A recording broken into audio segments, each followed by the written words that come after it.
कैसा था माता सीता का बचपन, जानिए 3 कथाएं।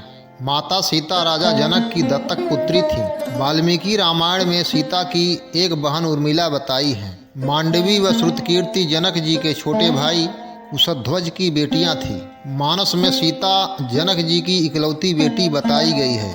कुल मिलाकर सीता जी की 3 बहनें थीं। उनके भाई का नाम मंगल देव है, जो धरती माता के पुत्र हैं। पहली कथा। देवी सीता मिथिला के राजा जनक की ज्येष्ठ पुत्री थी, इसीलिए उन्हें जानकी भी कहा जाता है। वाल्मीकि रामायण के अनुसार एक बार मिथिला में पड़े भयंकर सूखे से राजा जनक बेहद परेशान हो गए। तब इस समस्या से छुटकारा पाने के लिए उन्हें एक ऋषि ने यज्ञ करने और धरती पर हल चलाने का सुझाव दिया।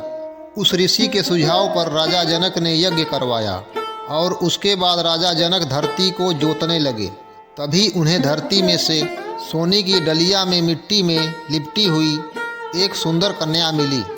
उस कन्या को हाथों में लेकर राजा जनक ने उसे सीता नाम दिया और उसे अपनी पुत्री के रूप में अपना लिया। दूसरी कथा। कहते हैं कि माता सीता ने अपने बचपन में एक बार खेल खेल में ही शिव जी के धनुष को उठा लिया था। यह देखकर राजा जनक समझ गए थे कि यह कोई साधारण बालिका नहीं है। इसीलिए उन्होंने सीता स्वयंवर में धनुष को तोड़ने की प्रतियोगिता रखी, क्योंकि वह जानते थे इसे वही तोड़ सकता है जो महावीर होगा। तीसरी कथा। एक बार सीता जी अपनी सहेलियों के साथ जनक जी के महल के बगीचे में खेल रही थीं। वहाँ पर उन्होंने एक वृक्ष पर तोते के जोड़े को देखा। दोनों आपस में बातें कर रहे थे। एक ने कहा कि अयोध्या में एक सुंदर और प्रतापी कुमार है, जिनका नाम श्री राम है। उनसे सीता जी का विवाह होगा। सीता जी ने अपना नाम सुना तो दोनों पक्षी की बात गौर से सुनने लगीं।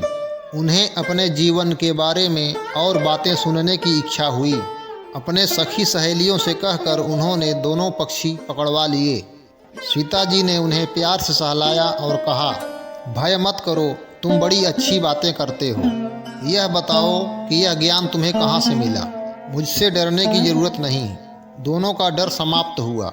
वह समझ गए कि यह स्वयं सीता हैं। दोनों ने बताया कि वाल्मीकि नाम के एक महर्षि हैं, वे उनके आश्रम में ही रहते हैं। वाल्मीकि रोज श्री राम और सीता के जीवन की चर्चा करते हैं। उन्होंने वहीं यह सब सुना जो कंठस्थ हो गया।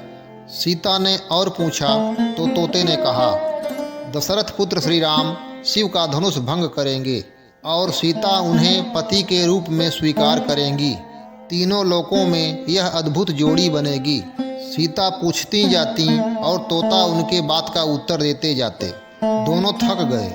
उन्होंने सीता से कहा, यह कथा बहुत विस्तृत है, कई माह लगेंगे सुनाने में। दोनों उड़ने को तैयार हुए।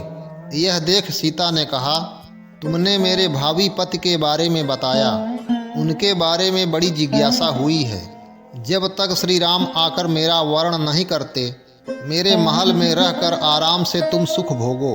तोती ने कहा, देवी हम वन के प्राणी हैं, पेड़ों पर रहते हैं, सर्वत्र विचरते हैं। मैं गर्भवती हूँ, मुझे घोंसले में जाकर बच्चे को जन्म देना है। सीता जी नहीं मानी। तोते ने कहा, आप जिद न करें। जब मेरी पत्नी बच्चों को जन्म दे देगी तो मैं स्वयं आकर शेष कथा सुनाऊंगा। अभी तो हमें जाने दें। सीता ने कहा, ऐसा है तो तुम चले जाओ, लेकिन तुम्हारी पत्नी यहीं रहेगी। मैं इसे कष्ट न होने दूंगी। तोते को पत्नी से बड़ा प्रेम था। वह अकेला जाने को तैयार न था। जब तोते को लगा कि वह सीता के चंगुल से मुक्त नहीं हो सकता, तो विलाप करने लगा। मुनियों ने सत्य कहा है, मौन रहना चाहिए। यदि हम कथा न कहते तो मुक्त होते। तोती अपने पति से बिछोह सहन नहीं कर पा रही थी। उसने सीता को कहा, आप मुझे पति से अलग न करें, मैं आपको शाप दे दूंगी। सीता हंसने लगीं। उन्होंने कहा, शाप देना है तो दे दो।